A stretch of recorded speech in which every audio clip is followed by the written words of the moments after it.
Olá, tudo bem? Seja muito bem-vindo, seja muito bem-vinda. Meu nome é Maurício Lamano Ferreira. Eu vou apresentar para vocês a palestra denominada Florestas Urbanas, Poluição Atmosférica e Implicações Políticas na Busca por Cidades Sustentáveis, ODS 11. Eu sou biólogo, geocientista, tenho mestrado, doutorado e pós-doutorado tudo na área de ecologia. Tenho estudado a interação biosfera-atmosfera ao longo dos últimos anos, da última década, e gostaria de agradecer a comissão organizadora, especialmente a Sandra Medina, mas a todos os organizadores do evento pelo convite.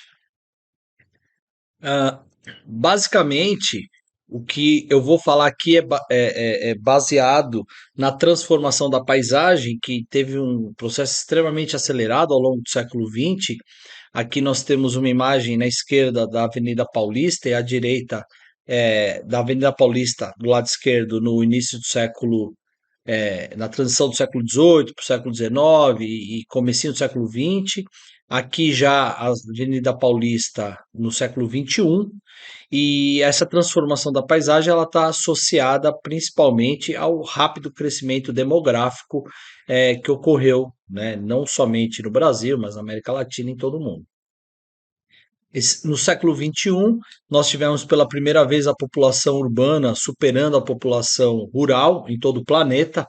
Então, essa não foi uma particularidade aqui da nossa do Brasil, mas em todo o mundo houve essa tendência de mais seres humanos, né, vivendo em cidades e com isso pagando o alto preço, né, do desenvolvimento urbano, muitas vezes desenfreado, muitas vezes inadequado do ponto de vista ambiental.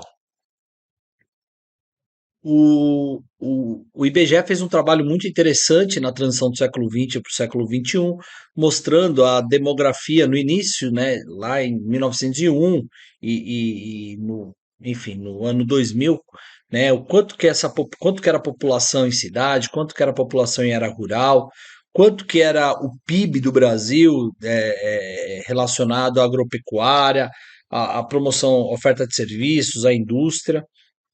E ele traz aí nesse report alguns dados muito interessantes sobre a mudança, né, desse padrão de trabalho, de economia, tudo em decorrência de uma questão demográfica. Agora, esse aumento populacional ele traz um legado muito sério, né, por ter um crescimento voltado para o capital. Ou seja, algumas questões ambientais e sociais acabam hoje pagando um preço muito alto por conta de um planejamento estratégico, pela falta de um planejamento ambiental estratégico ao longo do século XX, né? Ou seja, um investimento elevado na ampliação da infraestrutura cinza trouxe então um dos principais legados que hoje a população mais pobre tem pago essa conta, né? Então nós estamos discutindo aí sobre os altos índices de poluentes atmosféricos, a população mais pobre que fica vulnerável a habitar áreas de risco a desastres naturais, como enchentes, movimentos de massa, e nós temos uma questão térmica na cidade que está associada diretamente à oferta de espaços verdes, né? Lugares com maior quantidade da infraestrutura cinza são lugares que oferecem, de uma forma geral, uma condição menos agradável em termos de conforto térmico. Isso já tem sido discutido em escala global pelo IPCC, né? Os modelos climáticos predizem aumento da temperatura média da superfície do planeta, e isso está associado a uma série de eventos, fenômenos climáticos que podem trazer prejuízos econômicos, né? Além também de prejuízos imateriais para uma parte da população.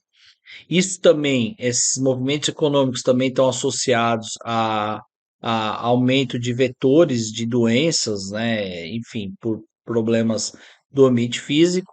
E aqui no sudeste da América do Sul, no caso do sudeste do Brasil, Nós temos uma particularidade, os modelos predizem aumento de chuvas para as próximas décadas, não necessariamente aumento no número de dias com chuva, mas na quantidade de chuva, sendo que o número de dias chovendo pode até diminuir ou permanecer o mesmo, o que traz, né, um cenário para grandes enxurradas, enfim, algumas condições ambientais que podem então perturbar o modo de vida, né, e as relações urbanas de uma forma geral. As árvores, elas são inquestionavelmente equipamentos de altíssima eficiência nas cidades pela sua capacidade de evapotranspiração. As árvores urbanas, elas podem, né, durante esses excessos pluviométricos, contribuir para que esse material, então, essa água possa ser retornada à atmosfera de forma bastante eficiente. Isso ajuda, a árvore também ajuda em outros aspectos, como, por exemplo, a poluição atmosférica, o que tem custado bastante caro, né, em termos de saúde pública, em termos de gastos nas pastas de saúde em diversas cidades do país, né. O que me chama a atenção é esse paper muito interessante, é um paper, se eu não me engano, de 2017 ou 2018, 2018 eu acho, ele traz alguns dados de 2008 a 2017 mostrando que a poluição atmosférica na mega cidade de São Paulo teve um custo aí nesse período de 11 milhões de dólares. Isso, quer dizer, não é só uma questão econômica que se debate, né? Claro que é uma questão social extremamente séria, mas é um aspecto que também mexe com a pasta financeira, né, da cidade, e isso pode ser atenuado, revertido com o fomento da infraestrutura verde, com ampliação e requalificação dos espaços verdes urbanos, de uma forma geral. Então, a poluição atmosférica, material particulado, aquela poluição particulada mesmo, ela foi associada a problemas respiratórios. O ozônio, indubitavelmente um dos poluentes mais tóxicos da nossa atmosfera, se correlacionou aos casos de internações. Os casos de hospitalizações tiveram relação inversa com a precipitação, ou seja, quanto mais choveu, menos casos de internação ocorreram, mostrando então a lavagem da atmosfera de uma forma geral. Nessa mesma linha, tem um trabalho do professor Demosses, da professora Thais Mauá, de outros coautores, o trabalho da Tiana, basicamente, mostrou que eles fizeram um trabalho bastante curioso, mostrando a distância que as pessoas moravam das áreas verdes, se elas frequentavam essas áreas verdes, e alguns casos de hipertensão, né, aqui na cidade de São Paulo. Esse trabalho ele é fundamental para a gestão pública, principalmente para a Secretaria do Verde e do Meio Ambiente e para o Programa Ambientes Verdes Saudáveis da Secretaria de Saúde, né, que também visa a compreender o espaço, a dinâmica do território enquanto equipamento para transformação socioambiental, né, promover então ambientes saudáveis dentro da cidade de São Paulo. Mas não adianta ter somente ambientes saudáveis, é importante ter intimidade com esses espaços verdes dentro de uma cidade como essa, né? Esses espaços verdes eles trazem benefícios para a saúde física e mental da população, promovem inúmeros serviços ecossistêmicos, promovem a manutenção da biodiversidade. A cidade de São Paulo tem quase 50% do território coberto por áreas verdes, no entanto, é uma cobertura mal distribuída. Então, para se ter intimidade com esses espaços verdes, é importante saber usá-los, frequentá-los. A Dulce é uma querida que publicou um trabalho, a sua dissertação de mestrado com o Carlos Leite, colega meu. Nós publicamos esse paper, né, sobre biofilia, né, e a cidade de São Paulo ela fez o trabalho basicamente na Avenida Paulista, mostrando os aspectos biofílicos da Avenida Paulista. As pessoas interagem com a árvore que está na calçada, com um adensamento arbóreo, com um pequeno parque ou uma praça que eventualmente tenha, e existem elementos importantes nessa biofilia, nesses aspectos da cidade de São Paulo, né? Agora, é uma questão de escala também, né? Escala espacial. Tem pessoas que interagem mais com um fragmento, tem pessoas que interagem mais com algumas praças e pessoas que interagem mais com o seu próprio quintal, às vezes um quintal bastante arborizado, enfim. Esse aspecto biofílico é muito importante para planejar os espaços verdes de uma cidade de uma forma geral. Recentemente eu publiquei esse artigo que ele mostra, né, uma interface entre florestas urbanas, planejamento territorial e estabilidade política. Né? Nós mostramos aqui no canto direito superior, desde 1825 a 2022, o aumento de parques urbanos, mas é notório que de 2000 a 2010, mais ou menos, nós temos um aumento, 2019, nós temos um aumento. Bom, de 2000 a 2010 é indiscutível o aumento que há na cidade de São Paulo, né? Nós associamos isso aqui no gráfico de baixo à estabilidade política. Nós tivemos na gestão do secretário Eduardo Jorge, que foi de 2000 e pouco até 2010 mais ou menos, nós tivemos um único secretário à frente da Secretaria de Verde e Meio Ambiente, nós tivemos um aumento substancial de parques na cidade de São Paulo. E nós também tivemos um aumento do orçamento anual da Secretaria do Verde. Depois, nós tivemos um período com 5 ou 6 trocas de secretários, o que teve diminuição do orçamento anual, e depois nós tivemos novamente estabilidade política com um único secretário à frente da pasta por 4 anos, o que novamente aumentou a quantidade de parques e aumentou novamente a, a receita, né, o orçamento anual da Secretaria do Verde e do Meio Ambiente. Nós fizemos também algumas análises multivariadas para entender, né, ao longo desse histórico da cidade de São Paulo, da ampliação de áreas verdes urbanas, e nós percebemos que as franjas da cidade são aquelas com maior ocorrência de problemas, né, associados à inundação, tem maior demografia, então a cidade cresceu muito nas suas bordas. A periferia, que em países do norte global são lugares menos adensados, aqui em São Paulo são lugares extremamente densos e com poucas áreas verdes. E isso está associado, nós mostramos que existe uma relação linear entre espaços verdes e atenuação, conforto térmico.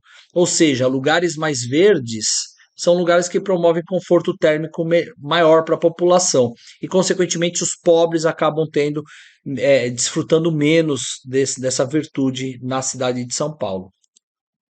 Esse paper também publicado recentemente na revista Tris, nós mostramos a importância das áreas verdes urbanas para a redução do efeito de calor, de ilhas de calor, tanto na cidade de São Paulo quanto na cidade de Curitiba. Né? Então, nós mostramos aí, usando ferramentas de software livre do Serviço Florestal Norte-Americano, nós mostramos o papel da vegetação na redução dos efeitos de ilha de calor e nós mostramos que isso se difere ao longo dos territórios. E no caso da cidade de São Paulo, como foi mostrado anteriormente, os lugares mais pobres muitas vezes são os lugares afetados por esses efeitos de ilha de calor. Agora, o que eu também tenho estudado e trazido para o debate aqui dentro da comunidade científica, que é importante nós termos a percepção de múltiplos setores da ciência para o planejamento urbano, principalmente para o planejamento ambiental estratégico. Existem aspectos, né, da energia nuclear que podem ser aplicados à infraestrutura verde, às hortas urbanas, ao controle da poluição. Então, a energia nuclear tem um papel fundamental, por exemplo, na organização do território, nas atividades ambientais que são inerentes às grandes cidades, né, brasileiras, do mundo inteiro, naturalmente, mas no caso aqui da cidade de São Paulo, são as que eu me refiro.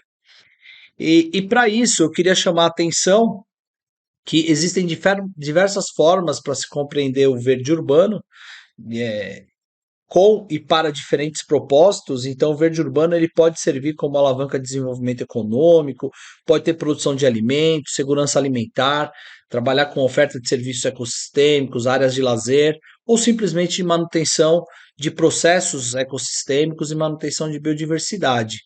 Na escala da paisagem, né, quando nós temos na escala do fragmento, nós temos a oportunidade de trabalhar com diversos processos ecossistêmicos associados. E aqui na cidade de São Paulo eu tenho trabalhado com alguns deles, né? Eu tenho um projeto que foi financiado pela FAPESP, onde eu estudei a interação biosfera-atmosfera na perspectiva do carbono e nitrogênio, que são os elementos fundamentais para a manutenção das florestas urbanas.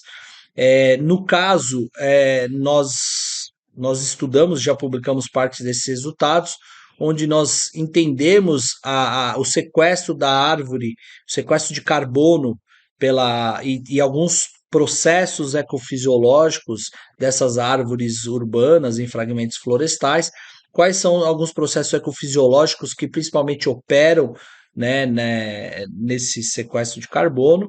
Qual é o crescimento arbóreo, né? Qual é a associação do crescimento arbóreo com as variáveis do ambiente de uma forma geral? A produção de serrapilheira do ponto de vista nutricional, macro, micronutrientes, qual é a composição, qual que é a periodicidade, qual que é a quantidade, a sazonalidade na produção dessa serrapilheira. Quando essa serrapilheira vem para o solo florestal, como é que ela é mineralizada em diferentes profundidades do solo. Tudo isso na perspectiva dos isótopos de carbono, isótopos de nitrogênio, mas também de macro e micronutrientes. Como é que esse processo mineralizado, esse carbono e nitrogênio mineralizado, ele é devolvido para a atmosfera pela respiração heterotrófica, ou seja, a emissão de gases de efeito estufa, CO2, metano, óxido nitroso. Como é que acontece? Qual é a sazonalidade dessa emissão de gases de efeito estufa para a atmosfera e como novamente isso é sequestrado? Então, nós fechamos o ciclo de carbono e nitrogênio em sistemas florestais urbanos buscando respostas, né, usando uma ferramenta isotópica extremamente precisa para compreender melhor então essa dinâmica de carbono e nitrogênio nos sistemas florestais. Graças a esses alunos, isso foi possível acontecer. Nós fizemos diversos estudos, publicamos diversos trabalhos sobre todas essas questões, né? Mas eu queria ressaltar também que, assim, existem múltiplas escalas, diferentes formas de se compreender esse verde urbano, mas uma principal que eu não vou me aprofundar nela, mas é extremamente importante, eu tenho trabalhado com alguns alunos nisso, né? Do ponto de vista da segurança alimentar também, né? A produção de hortas urbanas é um vetor de desenvolvimento econômico, ela ajuda a erradicar a pobreza, alcançar alguns ODS, envolve a mulher, o gênero, né, buscando igualdade de gênero na questão socioeconômica também. E aqui na cidade de São Paulo nós temos desenvolvido, a minha aluna de doutorado está desenvolvendo uma tese sobre esse assunto, também tem alguns alunos de graduação desenvolvendo alguns, e mestrado, desenvolvendo alguns estudos nessa linha, mas que eu não vou aprofundar aqui nessa apresentação, que não é o principal objetivo. Mas assim, independente se é praça, se é fragmento florestal, de qual escala espacial nós estamos falando, a poluição atmosférica é um problema muito sério. Esse aqui é um dos cartões postais da cidade de São Paulo, é o Parque do Ibirapuera. É um lugar que eu me orgulho muito de frequentar, tenho um grande apreço por ele. O Parque do Ibirapuera, ele é rodeado por avenidas de intenso tráfego veicular e tem uma grande emissão de poluentes gasosos, particulado também, mas principalmente gasosos. Esses poluentes gasosos, muitas vezes eles são formados aqui, poluentes secundários, são formados nesse via de entorno e são transportados para dentro do parque. Esse é o caso do ozônio troposférico, né? Como eu falei para vocês, um dos poluentes mais tóxicos que existem na nossa atmosfera, aquela atmosfera respirável que nós estamos aqui interagindo diretamente com ela. Eu publiquei um trabalho junto com alguns colegas, com a minha orientadora de mestrado, em 2012. Nós publicamos esse paper mostrando que tem uma plantinha da família Convolvulaceae, a Hipomea tricolor, é uma espécie sensível ao ozônio e ela serve como bioindicadora desse poluente atmosférico. Ela mostra necroses quando ela é exposta aos altos níveis de ozônio. E o que acontece é que o Parque do Ibirapuera não é novidade isso para a Agência Ambiental Paulista, a CETESB. O Parque do Ibirapuera é um dos lugares mais afetados pelo ozônio troposférico, né? Nós mostramos que o sistema de defesa antioxidativo, tanto o ácido ascórbico, a superóxido dismutase e as peroxidases, são antioxidantes, né, do ciclo ascorbato glutationa. Eles tiveram baixa capacidade de defender a planta aos altos níveis de ozônio atmosférico, né?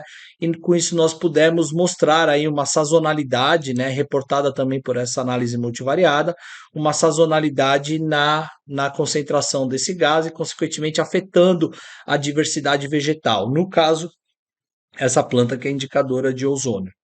Mas não é só o material o poluente gasoso que existe nessa atmosfera, é também o material particulado. Ele também é um problema muito sério. E aqui na cidade de São Paulo, nós pegamos o Parque do Trianon, o Parque Alfredo Volpi, o Parque Jardim Botânico e o Parque do Carmo para analisar os poluentes atmosféricos, e o que nós vimos é que, em média, do portão do parque para dentro, existe uma diminuição significativa da concentração de poluentes atmosféricos. E o que nós percebemos é que na cidade de São Paulo, quando você sai do parque mais central e vai para a periferia, há uma diminuição da quantidade de poluição atmosférica. Isso parece óbvio em países do norte global, mas como eu falei no começo da apresentação, em países do sul global, no caso do Brasil, no caso especificamente da cidade de São Paulo, a periferia é extremamente densa, extremamente povoada, extremamente cinza. Tem muitos carros, ônibus, frota pesada circulando por esse território. Ou seja, não é um padrão, né, por exemplo, de cidades europeias, onde você tem o centro bastante denso e a periferia pouco densa. A cidade de São Paulo ela é um pouquinho diferente, por isso que nós testamos essas hipóteses aqui. Nós fizemos modelagem, né, de poluentes atmosféricos, e a nossa modelagem matemática que mostrou que existe, então, a região central é a região mais afetada, né, embora a periferia seja bastante povoada, a região central é a mais afetada pelos altos níveis de poluição, né? Fazendo um outro estudo, né, também com o Parque Trianon, mas agora pegando o Parque da Previdência, Parque do Ibirapuera, Parque da Aclimação e o Parque da Luz, que são outros fragmentos florestais, nós percebemos que quanto mais na borda do parque, mais altas são as concentrações de poluentes atmosféricos. E nós encontramos uma coisa muito interessante, a depender da gestão da arborização, de como está disponível a arborização nesses parques, ela pode servir como uma grande cortina contra a poluição. Então, por exemplo, nós temos aqui o Parque Trianon, ele está bem a 50 metros de distância do portão, já quase não tem cobalto, né? Não foi encontrado cobalto nas nossas amostras. O Parque da Aclimação um pouco mais, no entanto, o Parque da Previdência, até 200 metros para dentro do parque, você ainda tem altos níveis de cobalto suspensos, né, no ar, enfim, podendo afetar então a população. Isso quer dizer, mesma coisa para o enxofre, o Parque do Trianon, logo ele já tem uma atenuação muito drástica, provavelmente por conta da densa arborização que tem nesse portão, nessa parte mais marginal do parque. E enquanto o Parque do Ibirapuera, ele, em algumas áreas, ele é de fato pouco denso, tem um lago, então ele permite uma suspensão maior de alguns poluentes atmosféricos, e com isso esses poluentes acabam, né, transitando, se dispersando mais é, longamente, né, em termos da sua fonte, que é a rua, propriamente dito. E o que nós percebemos é um aumento exponencial em relação à porcentagem de cobertura vegetal e o coeficiente de atenuação. Isso quer dizer que quanto maior for a quantidade de árvores que você tem, principalmente nessas bordas desses parques, você aumenta exponencialmente o seu coeficiente de atenuação. Então, é uma relação, é importante se pensar em como fazer a gestão da beira desses parques, ou como pegar rodovias, né, cruzar com dados de saúde pública, lugares que têm altos níveis de problemas respiratórios, e pensar no adensamento de praças e que possam ter árvores com propriedades morfológicas específicas, tricomas, pelos, que possam então fazer a absorção de poluentes atmosféricos, promovendo assim um grande serviço ecossistêmico para que haja benefícios da saúde respiratória da população local. Bom, como eu falei no começo da apresentação, acho que eu comentei que eu ia falar de São Paulo, mas também de algumas cidades vizinhas, no caso, a cidade de Guarujá. Eu tenho trabalhado em alguns projetos nesse território, né? A cidade de Guarujá tem o Plano Municipal da Mata Atlântica, é um mapeamento de áreas prioritárias para conservação. Muitas cidades do estado de São Paulo têm. Enfim, muitas cidades da Mata Atlântica, né, de uma forma geral, têm o PMMA, que é o Plano Municipal da Mata Atlântica, mas no caso a cidade de Guarujá tem, e o que eu queria me basear é que em cima desse mapeamento existem lugares, existem territórios que são extremamente pouco arborizados, e são lugares onde vivem a maior parte da população. No caso aqui, Vicente de Carvalho, essa região do território, da cidade, é uma região portuária, tem uma grande logística de grãos aqui que acaba vindo para o Porto de Santos, e esses caminhões acabam emitindo toneladas de poluentes atmosféricos na população de uma forma geral. Essa região tem alta densidade humana, quase 70% da população de Guarujá vive nessa área, mas com baixa quantidade de áreas verdes. Existem áreas aqui que são condomínios de alto padrão, tem baixa densidade humana e grande quantidade de áreas verdes. Essas áreas são normalmente, tem casas de 2, 5, 10 milhões de reais, né, à venda, enfim, um lugar extremamente para poucas pessoas poderem transitar e adquirir, enfim, bens nesse território. E ao longo da cidade, de uma forma geral, você tem lugares de média densidade humana e média quantidade de áreas verdes também. E com isso nós levantamos algumas perguntas, eu e meu grupo de pesquisa. O verde urbano influencia a qualidade no ar na cidade? Como? Como a contaminação do ar se distribui no território? E a contaminação do ar é a mesma em qualquer época do ano? Veja, para responder essas perguntas, nós fizemos alguns delineamentos amostrais e aqui eu vou mostrar para vocês que a cidade de Guarujá, que está aqui, está um pouquinho fora aqui a marcação, mas a cidade de Guarujá, ela foi estudada numa perspectiva de soluções baseadas na natureza, ou seja, nós pegamos essa plantinha, que é a bromélia, Tillandsius neoides, família Bromeliaceae. Ela é uma planta consagrada na literatura científica como monitor, bioindicadora de material particulado. Nós espalhamos em cada um desses pontinhos no Vicente de Carvalho, que é o lugar mais pobre, tem uma grande fatia da população vivendo na linha da pobreza e da miséria. Nós espalhamos essa plantinha no território e depois de um tempo nós coletamos, analisamos quimicamente e percebemos que existem lugares que são hotspots de poluição atmosférica.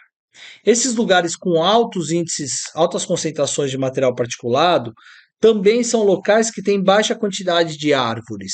E também são lugares que as pessoas têm grande ocorrência de problemas respiratórios. Ou seja, nesses lugares que têm alta concentração de poluentes, eles merecem ter o enriquecimento arbóreo, seja na requalificação de praças ou de pequenos fragmentos, seja na arborização viária. Essas áreas, essas árvores, elas podem trazer benefícios em termos de atenuação da poluição atmosférica particulada, né? E aí ficaram algumas dúvidas, né? Como é o quadro de saúde pública, né? De doenças crônicas não transmissíveis nesses locais? Para isso, então, nós sabemos que a literatura científica traz que a distância que as pessoas moram da área verde afeta a saúde física e mental da população de uma forma geral. Então, nós coletamos dados de diferentes pessoas de diferentes lugares da cidade de Guarujá, mostrando que essas pessoas, qual era a distância que ela habitava, né? Qual era a distância de fragmentos de meio hectare ou mais, e nós avaliamos se essas pessoas elas tinham, né, no caso, algum tipo de doença crônica. Esse trabalho foi a dissertação de mestrado do meu aluno, ela ainda não foi publicada, mas essa pesquisa ainda está em curso, né, com parceiros de outras universidades, de outros lugares do mundo. É uma pesquisa que está sendo submetido ao projeto para a FAPESP, e nós vamos aprofundar esse tipo de relação, buscando então uma transformação socioambiental, ou pelo menos ferramenta para a gestão pública, para que ela possa atuar nessa transformação de uma forma mais efetiva. Agora, ainda no território do Guarujá, nós pegamos aqui, né, nessas três áreas, o lugar que é um condomínio, baixa densidade populacional, grande quantidade de áreas verdes, pequena quantidade de áreas verdes e alta densidade, um lugar mais pobre, e aqui um lugar com média quantidade de áreas verdes e média densidade populacional. Nós vimos que o lugar mais pobre da cidade de Guarujá é o lugar onde tem maiores níveis de contaminação, é o lugar por onde transitam os caminhões, emitindo toneladas de poluentes atmosféricos. Esse paper foi submetido à revista Ecological Indicator, está sob avaliação, mas depois eu vou comentar alguns desdobramentos desse trabalho no Ministério Público da cidade, tá bom? Nós mostramos que a distância da fonte, né, da rua, né, quando você avança ali 10, 20, 30, 40, 50 metros para dentro, você tem uma atenuação, pelo menos de chumbo e de cádmio, né, de cobre, por algum motivo você não tem isso muito claro na cidade. Nós mostramos que existe uma diferença entre estação seca e estação chuvosa para a variabilidade conjunta dos dados. A cidade tem uma vocação turística muito forte, então durante a estação chuvosa, que é a estação mais quente, que é o verão, é quando desce lá a população de Guarujá mais do que triplica, né? Então ela sai de 350 mil, chega até ter 2 milhões de habitantes lá, frequentando as praias e transitando com carro, congestionando, emitindo toneladas de cobre na atmosfera. A nossa modelagem, nós fizemos uma modelagem nesse paper e também mostramos que os três poluentes eles têm uma probabilidade significativa, eles são afetados pela estação do ano. O local onde a floresta está também é importante para determinar essa concentração, mas eu queria trazer aqui a cereja do bolo para vocês e mostrar que uma das principais implicações políticas que a gente traz nesse paper é que esse conjunto de dados ele foi levado pelo Conselho de Meio Ambiente Municipal, pelo CONDEMA, ao Ministério Público, e o Ministério Público determinou que essas áreas mais pobres e mais cinzas da cidade recebessem, então, projetos de arborização, incremento e fomento do verde urbano por meio da arborização viária, né? Dando então dignidade à população, levando então uma melhor condição de qualidade de vida para toda essa população que vive lá. Ou seja, é fazer ciência para a população, fazer a ciência para a sociedade, né? Além de fazer ciência para cientista, que essa é a existência de um manuscrito, de um artigo científico, é fazer a ciência a quem deve ser destinada, né? Para o benefício da sociedade, para o benefício de todos de uma forma geral. Eu aproveito, né, então, com isso eu fecho a minha apresentação, aproveito para agradecer mais uma vez a comissão organizadora e agradeço em especial a você que assistiu desde o começo essa apresentação, que me deu o prazer, fico lisonjeado de saber que você, desde o começo até aqui, participou, me ouvindo, e eu estou aberto para o debate, estou aberto para responder dúvidas, para compartilhar dados, para o que for necessário fazer com isso que eu tenho coletado até hoje, dentro dos fragmentos florestais, dentro das áreas verdes que são altamente contaminadas por poluentes atmosféricos, tá bom? Então, muito obrigado, estou à disposição.